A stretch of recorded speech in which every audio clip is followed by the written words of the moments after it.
Welcome to Wicked Nightmares Horror Stories. These are real events retold as haunting bedtime tales. Let's get into it. Tonight, we're not talking about a random killer lurking in the bushes. We're talking about a killer who was an author, a cryptographer, a puppet master, a man who waged a sophisticated psychological war against the police and the public. We are going to the sunny, seemingly idyllic streets of Northern California in the late 1960s to examine the legend and the sheer terror of the Zodiac Killer. Our story begins just before midnight on December 20th, 1968, in the quiet town of Benicia, California. A young couple, 17-year-old David Faraday and 16-year-old Betty Lou Jensen, were on their first date, parked in a secluded, dusty turnoff known as Lake Herman Road. It was a known lover's lane, a place where people went specifically to be alone, concealed by the darkness and the distance from the main highway. It was a perfectly ordinary, innocent setting, until it wasn't. A car pulled up behind them, its headlights slicing the darkness, stopping close enough to trap them. A figure emerged, armed, and ordered them out of the vehicle. This wasn't a robbery. This was clinical, cold execution. David was likely shot first, just outside the passenger door, taking a fatal bullet to the head. Betty Lou tried to run, sprinting away from the lights and into the overwhelming night, but the killer took his time, placing 5 more shots in her back as she fled. 5 shots to ensure silence. The scene was discovered shortly thereafter by a passing motorist, and police initially treated it as a thrill killing, senseless and random. The brutality was shocking, yes, but statistically, it wasn't unique yet. It was just another tragedy on a dark road. Because the true, wicked nightmare of the Zodiac didn't start with the blood on Lake Herman Road. It started with the silence that followed. The public waited for an arrest, for a lead, for anything. But the silence stretched for 6 months. A long, unnerving vacuum of information where the killer was presumed to be long gone. Or perhaps just a disturbed local kid. But the killer wasn't gone. He was simply preparing his grand entrance. He was waiting for his stage. And when he finally broke the quiet, he didn't just announce himself. He declared war. 6 months and 2 weeks after the first attack, the nightmare continued. The second attack occurred on July 4th, 1969, just after midnight, at a different secluded spot, the Blue Rock Springs Golf Course parking lot in Vallejo, just a few miles from the Lake Herman Road tragedy. Another young couple, 22-year-old Darlene Farron and 19-year-old Mike Mageau, were sitting in Darlene's car. They were talking, enjoying the warm night, oblivious to the fact that they were being observed. Suddenly, a car, a brown or tan vehicle, drove up and pulled its headlights directly over their vehicle, blinding them. The killer paused. That pause is maybe the most terrifying moment of this entire encounter. It wasn't a sudden, frantic crime. It was a deliberate choice. After waiting for a moment that must have felt like an eternity, he walked up to the passenger side and opened fire with a 9mm handgun. Multiple shots tore through the interior.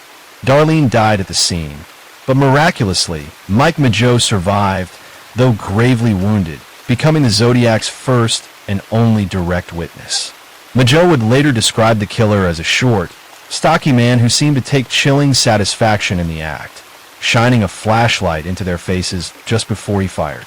But here is where the story pivots sharply from mere murder to a calculated, sustained psychological siege. Just 40 minutes after leaving the scene, at 12:40 a.m., a man called the Vallejo Police Department Dispatch Center. The call lasted only 3 minutes, but it shook the entire investigative foundation. His voice was described by the female dispatcher as soft, unemotional, and unervingly unhurried. He claimed responsibility for the Blue Rock Springs attack, but then, in an act of pure, chilling, almost unthinkable arrogance, he also claimed the Lake Herman Road murders from 6 months prior. He provided specific, non-public details of both crimes as irrefutable proof, essentially announcing to the world, "I am still here, and I am watching you all." This phone call was not a cry for help or an emotional confession. It was a taunt. It was the killer seizing control of the narrative, dictating the terms of his own manhunt. The police now knew they weren't dealing with a simple thrill killer. They were dealing with a mastermind who enjoyed the chase. But the true birth of the Zodiac Killer, the moment he forged his terrifying public identity, occurred 3 weeks later. On July 31st, 1969, 3 different major San Francisco newspapers, the Examiner, the Chronicle, and the Vallejo Times-Herald, each received an identical typed letter mailed from 3 different Northern California zip codes. The sheer organizational effort was staggering. In these letters, the author provided intimate, insider details of the Lake Herman and Blue Rock Springs crimes, demanding that the papers publish them on their front page under a terrifying ultimatum. If they refused, he would immediately go on a killing rampage, slaughtering a dozen more people that very weekend. The threat was immediate, it was specific, and it successfully leveraged the newspaper's fear of being complicit in mass murder. And attached to each letter was 1/3 of a cipher, a complex, coded message containing 408 symbols, known as the Z408. The killer stated that this code contained his identity. He was forcing the entire state, the media, and the public to participate in his game. He wasn't a killer looking to hide in the shadows. He was a killer looking to be applauded for his sheer, terrifying intellect. He adopted the chilling moniker that would haunt America for decades, the Zodiac. This was his wicked masterpiece, creating a name so distinctive, a symbol so memorable, and a code so baffling that he ensured his own dark immortality, regardless of whether he was ever caught. The newspapers, under intense police pressure and the very real threat of mass murder, complied. The entire Bay Area watched as the letters and the ciphers were printed, turning the front page into a crime scene itself. The police were desperate, but the public immediately took up the challenge, viewing it as a massive, dark puzzle left by a monster. The hunt for the Zodiac's identity was now a nationwide parlor game with deadly stakes. And here's where the story takes another stunning turn. The Zodiac's first great miscalculation. Within days, the 408 symbol cipher was cracked, not by the formidable cryptographic teams of the FBI or NSA, but by a high school history teacher and his wife, Donald and Betty Harden, working out of their kitchen in Salinas, California. They were civilians who saw a challenge and rose to it, using basic pencil and paper frequency analysis. The decoded message was chilling, revealing the Zodiac's central, twisted motivation, a belief that the victims he killed would become his slaves in paradise, and that his acts of murder were merely a process of collecting them for the afterlife. It read, in part, "I like killing people because it is so much fun. It is more fun than killing wild game in the forest, because man is the most dangerous animal of all. To kill something gives me the most thrilling experience." It was a psychotic, religiously tinged rationale. But the cipher did not contain his name. The last 18 letters of the Z408 code remained meaningless, untranslatable noise, a detail that forever frustrated the police. The crack code was yet another layer of arrogance, a demonstration that while the public could follow his basic rules, they couldn't catch him, nor could they fully understand the mind behind the madness. It proved he was clever, but perhaps not quite the genius he thought he was. This public success, the cracking of his code, only fueled the killer's megalomania and led to his most brazen, shocking attack, one designed purely for psychological effect. Over the next year, the Zodiac continued his attacks, escalating the horror and the psychological games. Lake Berryessa, September 1969, the Zodiac drove to a peaceful spot by the lake, 50 miles from Vallejo, and attacked another young couple, 20-year-old Cecilia Shepard and 22-year-old Brian Hartnell. This time, he didn't use a gun. He emerged wearing a terrifying, elaborate disguise, a large, black executioner's hood, complete with sunglasses and a bib over his chest emblazoned with his infamous cross-circle symbol. This was theater, a terrifying, prepared spectacle. He approached them, claiming to be a former convict who needed their money and car to flee to Mexico. He was calm, collected, and terrifyingly polite. He then produced pre-cut plastic clothesline and, with methodical, cold-blooded efficiency, tied them up. Hartnell was tied back to back with Shepard. Once they were trussed, the facade vanished. He produced a massive hunting knife and, in a prolonged, brutal assault, stabbed them repeatedly. Cecilia 7 times, Brian 6.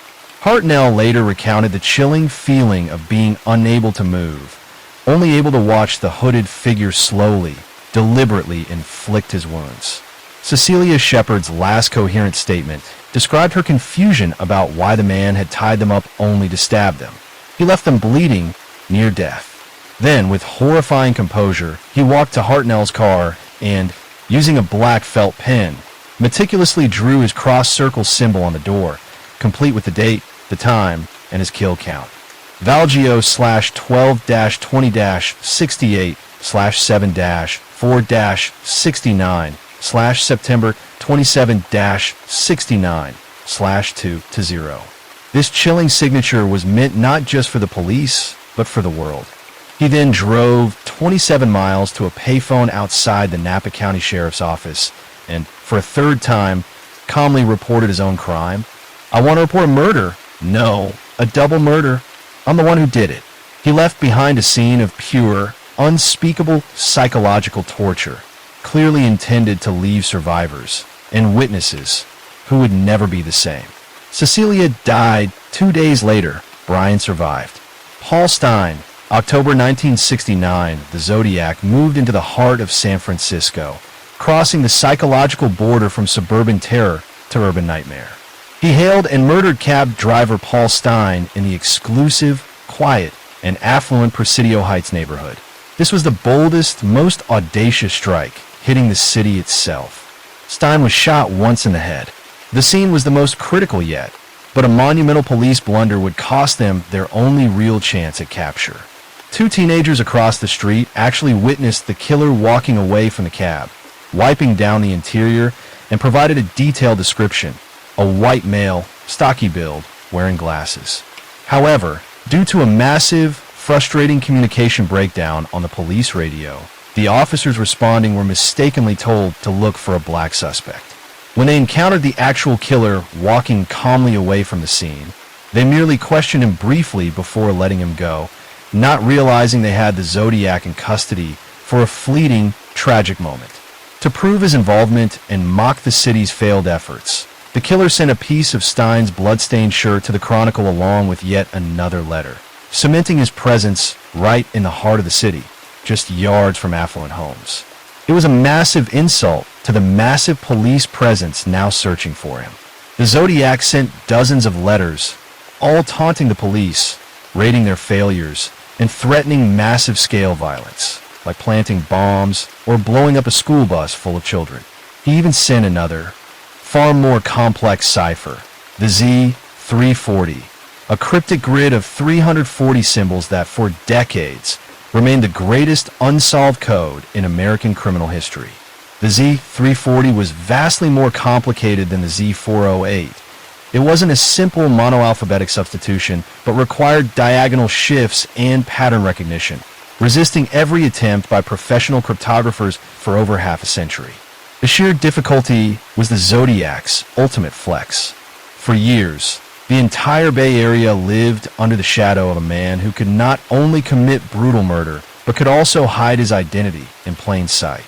This chaotic, calculated communication paralyzed the investigation and created a legend of fear that persists to this day. Despite the constant communication, the eyewitness accounts, the physical evidence, including partial fingerprints and DNA, potentially left on the letter envelopes, the Zodiac killer was never caught. The investigation was constantly derailed by the sheer volume of false leads, copycat crimes, and the terrifying prospect that any quiet man on the street could be the killer. But police did narrow their focus to a few key suspects over the years, most notably a man named Arthur Lee Allen. Allen was a registered sex offender who lived in Vallejo, the Zodiac's epicenter. He owned a dark blue car, drove to the area, and fit the physical description provided by the surviving victim, Mike Mageau, and the teenagers who saw the killer after the Stine murder. He was a known cryptographer, and he had a creepy, lifelong fascination with both ciphers and the Mikado, an opera referenced explicitly by the Zodiac in one of his letters. Allen was investigated countless times between the 1970s and his death in 1992, living under a perpetual cloud of suspicion. The circumstantial evidence against him was overwhelming. Yet, here is where the Zodiac's meticulous planning, or sheer dumb luck, comes into terrifying focus. The fundamental problem was the physical evidence. 1. Fingerprints. The Zodiac left partial, smudged fingerprints on the Stein cab door and some of the letters. Arthur Lee Allen's known prints did not match the latent prints recovered. 2. Handwriting. The Zodiac's famous, sprawling, and distinct handwriting was analyzed exhaustively by forensic document examiners. Allen's known handwriting, while similar in some ways, was judged by the FBI to be not a conclusive match. 3. DNA. Even when modern DNA testing became available decades later, specialists performed analysis on the saliva and skin cells potentially left on the stamps and envelopes of the Zodiac's letters. The results have been tantalizing but inconclusive in linking him to any major suspects, including Allen. The most terrifying conclusion is this. If the Zodiac was a man like Arthur Lee Allen, who was investigated, who fit the profile, and who lived in the murder radius, but whose physical evidence did not match, it means the police were either chasing the wrong man, or the Zodiac was brilliant enough to wear gloves for the fingerprints, disguise his handwriting for the letters, and perhaps even have someone else lick his stamps to avoid leaving his genetic material. He truly built himself an untouchable shield of calculated misdirection. He was always 3 steps ahead, using the media, the public, and even the forensic science of the future against itself. Just as suddenly as he arrived, the letters and attacks abruptly stopped in the mid-1970s. The Zodiac vanished from Northern California, leaving a trail of unanswered questions. Did he die of natural causes, or was he killed in an accident? Did he move far away, blending into another community? Or did he simply achieve the fame he craved and vanish into anonymity, content to watch the state and its citizens struggle with the ghost he had created? The truth is, we don't know. That uncertainty, the inability to pin down the man behind the murders, is the final, agonizing wound he inflicted, a lingering shadow over every calm street, every late-night drive. For decades, the case file remained open. The FBI and local police worked tirelessly, compiling reports, following leads, and interviewing countless suspects. Amateur cryptographers and amateur detectives around the world became obsessed with the Zodiac, poring over letters, analyzing symbols, and trying to reconstruct his mind. Every letter, every cipher, every clue was a potential breakthrough, yet each lead seemed to dissolve into frustration. The pressure of the case never diminished, in part because the Zodiac had designed it that way. His crimes were puzzles, his letters provocations, and his identity a locked room with no key.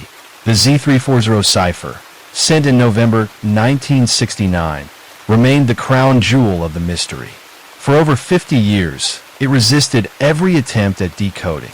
It was not a simple substitution cipher like his earlier Z408. It was layered, diagonal, and complex, designed to confound even professional codebreakers. It was as if the Zodiac was daring the world. You can chase me, you can puzzle over my messages, but you will never hold the truth. Generations of cryptographers, both professional and amateur, tried and failed, and in doing so, the Zodiac's legend only grew. Then, in December 2020, a breakthrough came from an unexpected coalition. David Ornchak, a software developer in Virginia, Sam Blake, a mathematician in Australia, and Jarl van Eyck, a Belgian computer programmer. Using modern technology, pattern recognition algorithms, and decades of accumulated linguistic insight, they finally cracked the Z340 cipher, 51 years after it was sent. The message, while astonishing, offered no new concrete clues to his identity. It began with a taunt. "I hope you are having lots of fun in trying to catch me," and closed with a chilling statement about his twisted view of the afterlife. The parrot is sick. Interests me because it will give me all the slave I need to work for me. Even in the 21st century, the Zodiac was still playing the game, his voice echoing through time, his mind untouched by capture or consequence. The Zodiac Killer is the ultimate nightmare of the criminally arrogant. He didn't just end lives. He murdered a sense of safety, turning the entire Bay Area, and later the imagination of the nation, into his psychological playground. He transformed truth into a puzzle, and the puzzle into a weapon. Every letter, every symbol, every taunt was a deliberate act of control. And while the world could follow the rules he set, understand parts of his mind, or solve parts of his ciphers, the core truth, the man behind the mask, remained forever elusive. To this day, we live with his shadow. The streets he haunted, the towns he terrorized, continue to hold the memory of his crimes. Every unsolved murder in Northern California is weighed against him. Every mysterious letter is measured against his methods. And the most terrifying legacy he left behind is the simple fact that the person who committed these horrors might still have walked among us, unrecognized, untouchable, and watching, knowing that he created a legend no prison could contain. The Zodiac Killer did not simply vanish. He became immortal, a ghost of terror that no amount of investigation, logic, or justice has ever been able to capture. Our last story was about the sheer arrogance of a killer, a man who used ciphers and psychology to prove he was smarter than the world. The terror of the Zodiac was born in the human mind, played out in the crowded cities of California. But tonight, we are going to a place where man's arrogance is humbled by the cold, overwhelming, uncaring brutality of nature itself. We're leaving the sunshine and the streetlights behind and traveling across the Atlantic, all the way to the windswept, utterly isolated edge of the North Atlantic. We're going to the Outer Hebrides of Scotland, to a tiny, uninhabited, jagged rock known as Eilean Moor, one of the 7 Flannan Isles. There, in the depths of winter, in the year 1900, 3 men simply vanished. They weren't stalked by a masked killer. They weren't abducted by a gang. They were erased completely and without a trace by a mystery as vast and cold as the ocean that surrounds that island. This is the case of the Flannan Isles Lighthouse Keepers, and the horrifying reality of what happens when the human element is suddenly, catastrophically removed from the equation. In 1900, the lighthouse on Eilean Moor wasn't a job. It was a sentence of isolation. The structure was a monument to human engineering built to guide ships away from certain death, but it relied entirely on the 3 men inside to keep that promise. The very foundation of their existence was a testament to the sea's hostility. The lighthouse was perched on a sheer, 140-foot-high rock, with a drop so terrifying it was nicknamed the Store, the Giant. The landing stages, where all supplies and keepers were transferred, were constantly battered by spray, even on calm days. The air was a constant, damp, cold threat, laced with salt and the deafening shriek of the Atlantic wind. The men who took this job weren't romantics. They were professionals driven by a fierce sense of duty, or sometimes a lack of other options. Their rotation was brutal. 3 men on the island for 6 full weeks, with only 1 man on shore relief. For 42 days, they lived in a constant, tight, inescapable unit. They knew they would see no one, speak to no one outside the 4 walls of their stone home, and they were constantly aware that every mile of the raging ocean was their unblinking, menacing overseer. The 3 men on duty that rotation were a typical mix of experience, but one that contained a potential for friction. James Duckett, the second assistant, he was the anchor, a career keeper in his 40s, experienced, known for his methodical and fastidious attention to detail.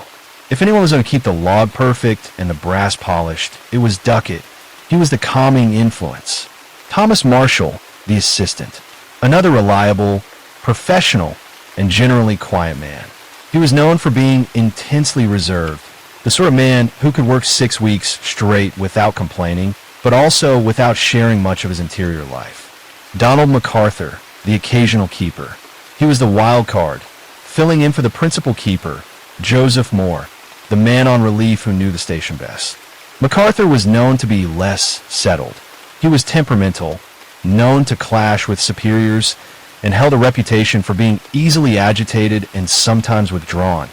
The classic example of a man who might struggle acutely with the intense, claustrophobic isolation of a lighthouse environment. The chemistry of the three men was critical. Under the tremendous pressure of the environment, any minor professional disagreement could quickly balloon into a deep psychological grudge, the kind of silent feud that festers for weeks, miles from anywhere. It's often called lighthouse syndrome, the slow decay of the mind under perpetual, overwhelming isolation. These were professional men. They followed protocols to the letter because those protocols were the only things standing between them and certain death. Their duty was absolute. Keep the light burning and keep the log up to date. The rules were a covenant. 1. The light is life. The light was their absolute, sacred responsibility. Letting it go out was a monumental failure, risking the lives of every passing vessel. 2. The two-man rule. In the event of a storm, or if a keeper had to leave the main tower, one man must always remain inside to tend the light and maintain watch. 3. The keeper's log. Every significant event, a heavy storm, a drop in oil level, the sighting of a ship, or even a keeper's mood, was meticulously recorded in the log book, creating an unbroken chain of accountability. 4. Security. The main iron gates and the heavy external doors were to be locked and barred at all times to prevent sudden, violent intrusion by the sea itself. The keeper's quarters were sturdy, carved directly into the stone. The supplies were ample: oil, coal, tin goods, enough for months. The routine was unbreakable. The three men settled in for their shift on December 7th, 1900, after the relief boat dropped them off. The sea was calm. The light was lit. The log was started. Everything was perfectly, agonizingly normal. A 6-week prison sentence accepted by professionals. The terror was still weeks away, hiding somewhere beyond the horizon, riding the crest of an unimaginable wave. The first sign that something was wickedly, devastatingly wrong occurred not with a scream or a crash, but with a simple, unnerving absence on the night of December 15th, 1900. Imagine being aboard the steamship Archdor, a sturdy vessel making its long, punishing run from Philadelphia to Leith. The North Atlantic in December is a monster, and every captain relies absolutely on those fixed navigation points.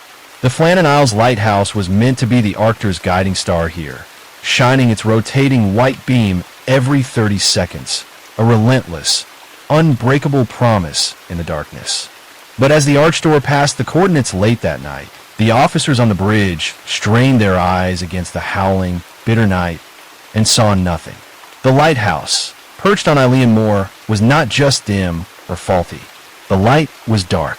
Think about the sheer, immediate shock of that. For a captain 1900, seeing a major, mandatory light go out wasn't a minor inconvenience.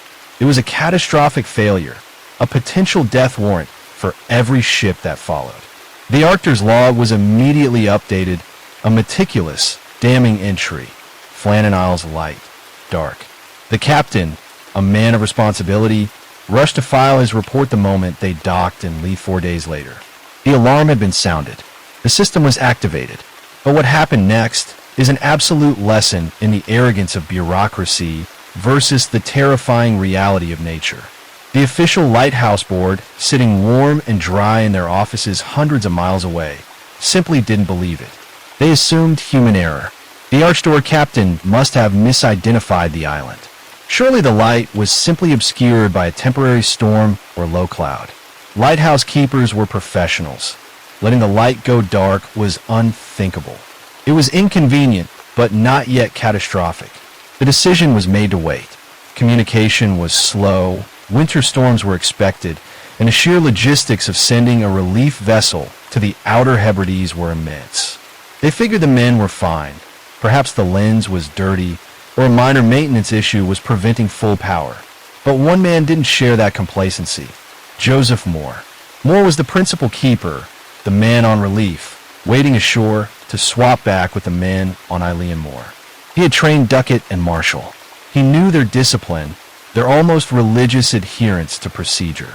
Moore knew, with a horrible, cold certainty that settled deep in his gut, that they would never let the light go out over a simple issue.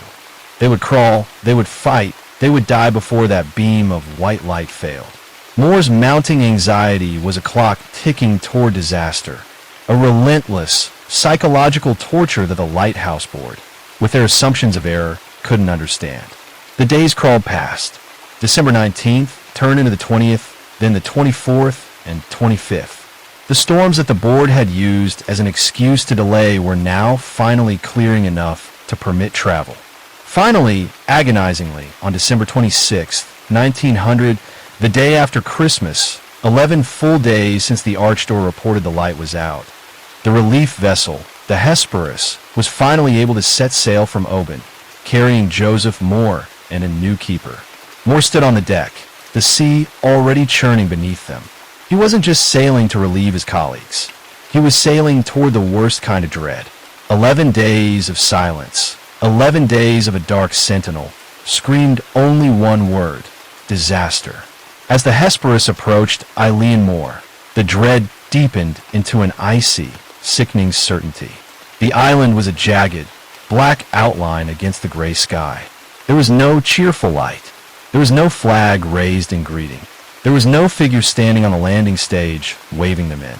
They sounded the horn, a loud, desperate blast designed to cut through the noise, but only the screeching gulls answered. The entire island was utterly, terrifyingly silent. The lighthouse stood, a stoic monument, but its heart was cold, and the life inside had been completely, inexplicably extinguished. The sea was too rough to land a Hesperus directly on the main jetty, so Joseph Moore and his crew were forced to row a small boat around to a secondary, smaller landing spot. Moore was the first man ashore. He was also the first man to walk up the steep, winding 160-step path from the sea to the lighthouse door. He found the main iron gate and the main door unlocked. This was the first breach of protocol. Keepers never left the exterior door unlocked for fear of the elements, or worse, someone stumbling upon the supplies. Moore went inside, his boots echoing in the cold stone stairwell. The silence in the lighthouse was absolute. It was a silence that wasn't peaceful. It was a silence that had swallowed everything. He called out. No answer. When he reached the living quarters, the scene was unsettlingly preserved, like a snapshot of domestic life violently interrupted. The kitchen, the clock on the wall was stopped. Meals had been prepared and eaten, but dishes were left unwashed, sitting on the table. The kitchen fire was dead cold, suggesting the men had been gone for days, perhaps since the very beginning of the incident. The bed. One bed was unmade, suggesting someone had gotten up quickly. The other two beds were neatly made up. The logbook. Moore found the station logbook and immediately checked the last entry.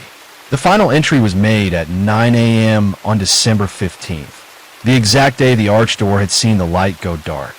But then, Moore found the two truly terrifying, contradictory clues that sealed this case as an enduring nightmare. The lighthouse was stocked with 3 full sets of oilskins, heavy waterproof jackets, and trousers necessary for going out in foul weather. Moore checked the coat hooks. 2 sets of oilskins were missing. Only Donald MacArthur's set, the occasional keeper, was left hanging. This meant 2 men had gone out into a major storm, but the 3rd man had not. Why would 2 men leave the station and their sacred duty in a storm? And why would the 3rd man remain inside, only to vanish too? The protocol states that 1 man must always remain in the tower to tend the light. Moore found a chair overturned near the kitchen table. This small detail implies a sudden, violent, or panicked departure. Someone was sitting, and then they were thrown back, or they sprang up with enough force to send the chair crashing to the floor. Was it a fight? Was it a medical emergency? Was it the sudden realization that something monstrous was outside the door? Moore then checked the lighthouse itself. The light was clean, the lamp was prepared, but the fuel containers were empty. The system was ready to be lit, but the fuel transfer had stopped. Down in the lamp room, the biggest, final mystery of all, the emergency equipment, the gear used only for life or death survival. including the spare rope, the storm lantern, and flares, was missing from its locker. Why would they take emergency rescue gear if they were simply leaving to check the lamp? The only conclusion possible was that the three men had vanished entirely, leaving behind the three most terrifying clues.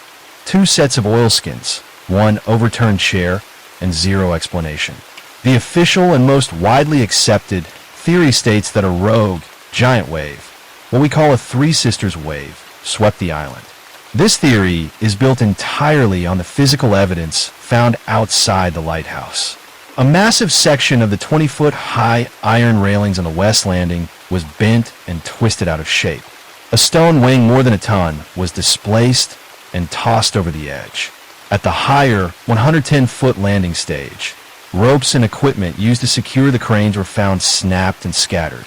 2 storage boxes for equipment anchored to the concrete were smashed to splinters. The damage was undeniable evidence of a wave of colossal, almost unthinkable power. The theory goes, Marshall and Duckett, the 2 most experienced keepers, leave the lighthouse, dressed in their oilskins, to secure the landing platform, where some storm damage was already visible. MacArthur, perhaps spotting the massive, unexpected wave, a wave unlike any they had ever seen, suddenly looming high above the 140-foot cliff face, panicked and ran out without putting on his oilskins, overturning the chair in his desperate haste to warn the others or join the fight. All 3 men were swept away instantly by the massive, unforeseen surge of water, taking their struggle for survival, and the emergency gear they desperately grabbed with them. It is a plausible, yet incredibly frustrating explanation. Why frustration? Because it relies on the hardened, professional keepers breaking every single rule they live by. Why would all 3 men be at the landing platform, abandoning the one man remains inside protocol? Why would Marshall and Duckett leave the light unlit? Why would they leave the heavy external door unlocked and unbarred, allowing the wave a fatal intrusion? To accept the rogue wave theory, you must accept that 3 career professionals suddenly suffered a collective, catastrophic lapse of judgment, which is, in its own way, almost as terrifying as the wave itself. Theory 2, the internal madness and the overturned chair. The other theories are far darker, suggesting the threat came not from the sea, but from the unbearable pressure cooker environment of the lighthouse itself. Internal madness/murder is the chilling possibility that their isolation led to a violent confrontation. Remember Donald MacArthur, the occasional keeper, the hothead, the temperamental one. Under the crushing psychological stress of the lighthouse syndrome, did he have a complete breakdown? The evidence of the living quarters paints a picture of a domestic tragedy. The overturned chair near the kitchen table isn't just a sign of haste.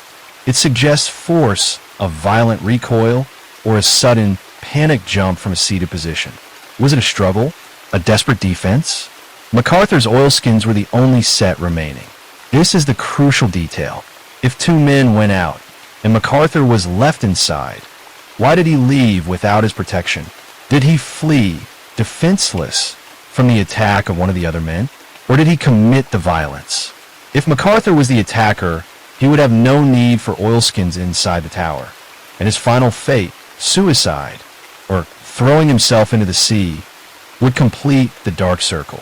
The missing emergency equipment, the ropes, the flares, the storm lantern, becomes an ominous clue. Was the rope used not for rescue, but for restraint? Was the storm lantern grabbed in a desperate flight down the 160 steps to the sea? The internal violence theory is chillingly compatible with the log entries detailing the fear and breakdown of Duckett and MacArthur, but it requires 2 professionals, Marshall and Duckett, to completely lose control of a volatile situation. The final, darkest twist, the keeper's log. But the final, darkest twist of this case comes from the keeper's log.